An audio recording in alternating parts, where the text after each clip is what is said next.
I'm Professor Philip Sabin, and this video shows the graphical advances I've made over the past year in my manual and computer games involving classic combat aircraft from across the 20th century. The video supplements and updates my several previous videos showing complete games of each of my various manual air combat designs, and it contains lots of ideas which you may wish to imitate in your own air combat gaming. I began air gaming as a teenager over half a century ago, and the main systems then available were board games involving small plan view plane counters moving across flat maps, an approach which critics compared unkindly to skating penguins. Although the plane's height and sometimes their bank and pitch attitude were recorded on a separate display or by swapping counters, the systems left much to be desired as intuitive representations of the fast-moving 3D reality. Even the ingeniously immersive Ace of Aces book games, first published in 1980, showed fighters at a single altitude, with only cosmetic variations in bank and pitch, and by their nature they portrayed only one plane type per side, and were difficult to play solo. This was also the era in which I constructed many 3D airfix kits of the planes involved, and some gamers tried to use such models atop teetering stands, or even supported by nets hung from the ceiling. Tall stands of various kinds have been used sporadically ever since, but usually only with smaller scale model planes on big heavy bases to avoid toppling. In his 1978 book Air Battles in Miniature, aviation expert Mike Spick instead proposed the radical idea that standard scale kits be constructed as two mirrored halves, and that one dimension of wargame tables should represent height rather than horizontal distance. Although initially intriguing, the idea of a cross-sectional 2D flatland in fact posed at least as many problems as the standard top-down approach, especially since the missing lateral dimension was ignored altogether, rather than recorded separately as was height in traditional air board games. Faced with such unsatisfactory manual alternatives, it is no surprise that the early real-time first-person computer games of air combat which I encountered in the 1980s blew my mind, despite the incredibly primitive nature of their initial wire-framed graphics. I eagerly tried successive titles as the graphics gradually improved, relishing the opportunity for vicarious 3D flight without the protracted calculations and dimensional compromises of the manual sims. Two factors limited my enjoyment of air combat computer games, even once their environmental graphics finally matched and surpassed those in the most striking board game maps. One was that combats often produced unrealistically high mutual losses, since, as in first-person shooters in general, virtual maiming or death held none of the terrors of the real thing. The other factor, paradoxically, stemmed from a key comparative strength of the real-time PC games, namely that the realistically fleeting nature of the virtual combats left me little opportunity to savour and study the formation tactics involved. Until very recently, my favourite PC air combat game was the much-modded European Air War from 1998, principally because it allowed me to fly entire missions from takeoff to landing, and also to fly as a wingman, thereby practising the challenging art of formation flying, which far outweighed combat itself as the typical activity of real military pilots during their protracted sorties. Some classic warplanes hardly if ever saw real air combat, but they all flew routinely in tight or loose formation, an activity all but absent from civil flight sims such as FSX. This brings me to the first advance I have made recently in my air combat gaming, namely that I discovered how to tweak mission files to fly as a wingman in the graphically much improved successors to European Air War, Strike Fighters 2 and First Eagles 2. I have shared my findings on the Combat Ace and A-Team fan sites as a small recompense for the many user mods there, which expand these sims to cover almost every combat aircraft and air campaign across the entire history of air warfare.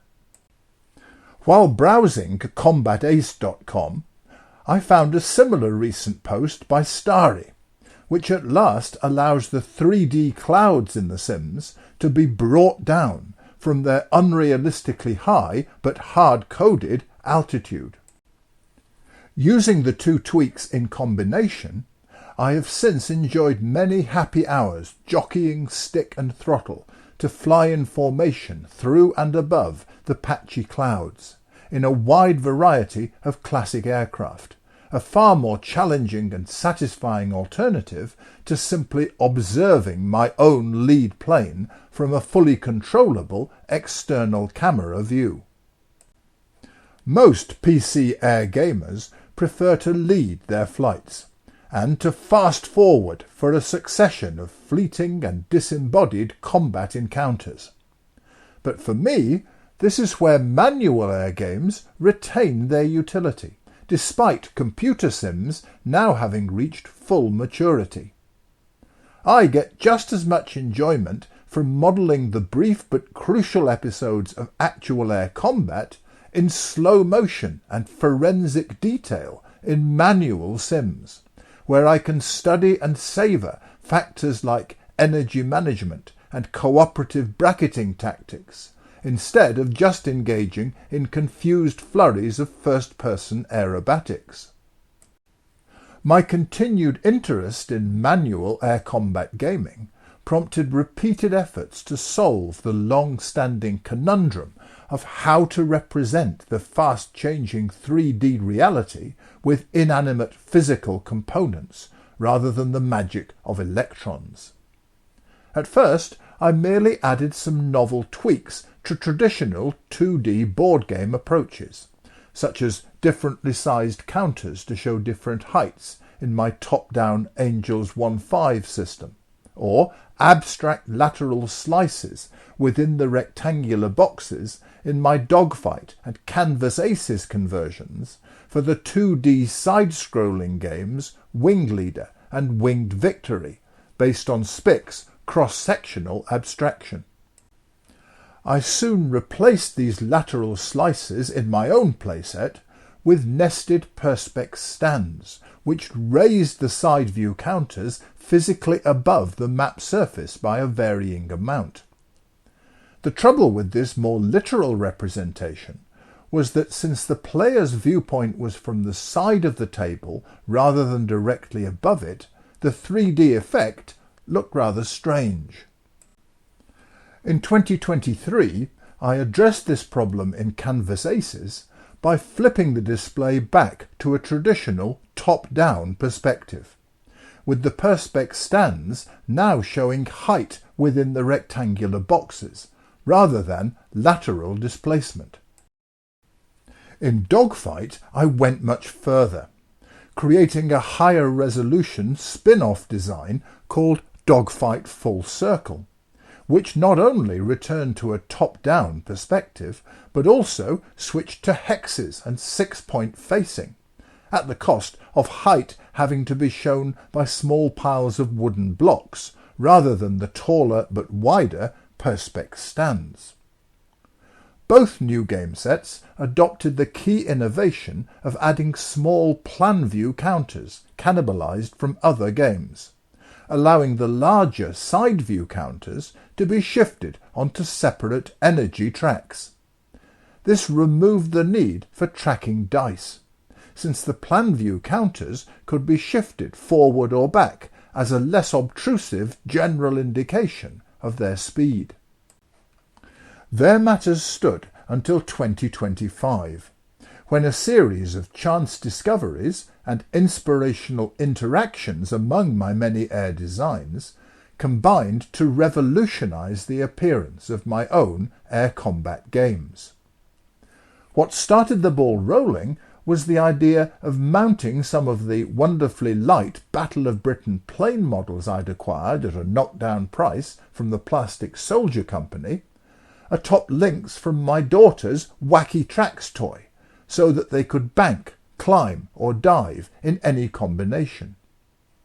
I added generic paint jobs, since I will never have the skill or patience to create small-scale painted models of the many different plane types I wish to fly. If these generic articulated 3D models were to replace the wing leader plane counters which I'd used hitherto in my ultra-tactical Fighter Duel Deluxe conversion, I needed to enlarge Charlie Kibler's beautiful map from Flight Leader even further until it completely filled my 2-metre Wargames table. I made an equally big sea map using blue EVA sheets covered in glitter, on which I painted 1700 hex-centre dots. The new 40mm hexes were finally big enough for me to wonder whether I could repurpose cheap household items to raise the lightweight models to different heights, so as to represent directly not just their bank and pitch attitude, but their altitude within the playable airspace band. A visit to the local superstore yielded an assortment of shot glasses and clear plastic salt shakers and floor protectors, which just fitted within the new larger hexes, and which could be given mica tops and stacked in various combinations to show all 18 available altitude steps, using stands up to 34 centimetres tall. I naturally wanted to reap the benefits also in my Cold War spin-off, Jet Duel, which builds on the old game Flight Leader, still easily available in digital form. Since jets were more variable in appearance than World War II monoplane fighters, I rejected the idea of generic models in favour of using the striking 16mm jet counters from the DVG games Phantom Leader and Hornet Leader. While browsing in the local Lego store, I found tiny plastic wedges, and these gave me the idea of creating 2 types of simple angled supports with mica retainers, so that the big counters could bank, climb and dive just like my plane models, though not quite as sharply. Although only Fighter Duel Deluxe and Jet Duel explicitly track planes' bank and pitch attitude, I realised that my new angled supports could also bring to life planes' manoeuvres in my other designs, albeit purely for visual effect. This inspired me to print larger 16mm versions of the mass of plan view counters of World War II planes, posted freely by Christian Lemoissin,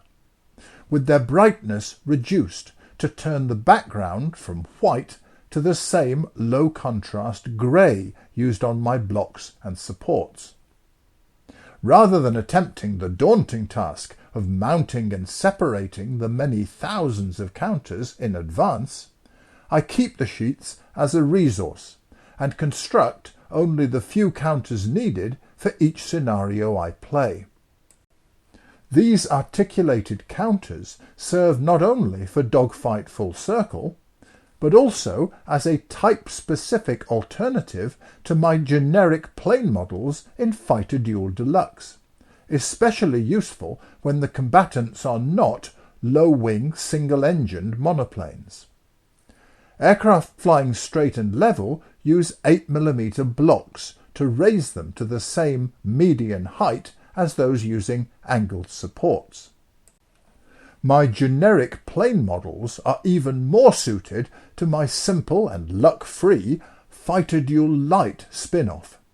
in which they are at least as good at representing the generic combatants as are the heavy and stolidly unarticulated metal models of a few specific fighter types which I've used hitherto. The success of the big DVG and Lemoisin counters in portraying specific plane types prompted me to make my own plan view countersheets for other aircraft, building on the cornucopia of images posted on the internet thanks to the continuing popularity of aero modelling. Together with the matching counters from the parent games for my conversions, this has given me a far wider range of plane types than I could ever have in model form. I have now drawn a simple rectangular grid over my big Flight Leader map to allow my Canvas Aces and Dogfight Deluxe systems to be flipped from their side-scrolling origins and played on the grand scale using my new counters, angled supports and transparent stands, without changing their lower resolution game systems, which make them quicker to play than are my dedicated top-down designs, except Fighter Duel Lite. My larger Perspex stands remain useful, since in combination with my even earlier mechanism of modified hard plastic menu stands, they allow 3D K-POC clouds on card bases to be raised to the various different game altitudes at which cloud layers may be present in these sims. My Dogfight Full Circle design may now be played in two new ways, in addition to with its original system of 4 6x18 hex panels which leapfrog to stay ahead of the bombers. One way uses my big Flight Leader map or matching seaboard to give much more airspace ahead before the counters need to be shifted back. The other new approach zooms in on the action by employing the 95mm hexes on the 21x17 hex mat, which I use also for Fighter Duel Lite and my Legion 2 game of Ancient Battles. The second alternative gives room for my taller transparent stands instead of the compact wooden cubes used to show height in the other versions, but the counters have to be shifted back every few rounds to stop them flying off the mat. I use flat, dry-brushed felt to show clouds which are below the playable altitude band. The result of these many recent advances is that I can now play any of my various manual air combat designs in true 3D using the full extent of my 2-meter wargame table. The planes are represented by generic 3D models, or by a pool of thousands of big full-colour counters showing specific aircraft types, and in either case they may bank, climb and dive and be raised to whatever height above the board corresponds to their game altitude. Although others have achieved this with 3D models of specific planes, my game sets do the same with matching pairs of cardboard counters, which are far easier and cheaper to amass for the many different aircraft types, from early biplanes to Mach 2 jets. Whenever I wish, I can fire up my gaming PC and leap vicariously into the cockpit of any of the hundreds of different planes for a challenging, real-time first-person experience of formation flying almost anywhere across the globe, perhaps punctuated by a brief flurry of air combat or enemy anti-aircraft fire. This is the most fun I've had with these classic craft since I made airfix kits of them half a century ago. You may find more details of my improvements, including step-by-step guides, in my recent posts on combatace.com and on the Board Game Geek pages for Winged Leader, Flight Leader and Winged Victory. For more on my designs themselves, watch my earlier videos on this channel. or Google Sabin Wargames. It remains only to thank the many talented artists, modders and designers whose work I've built on to create my ideal collection of air combat games and playsets. My example shows how with a little effort and ingenuity you can make the most of games you already own, at a significantly lower cost than acquiring commercial 3D model planes, or keeping up with the sporadic but continuing publication of new digital and manual air combat games.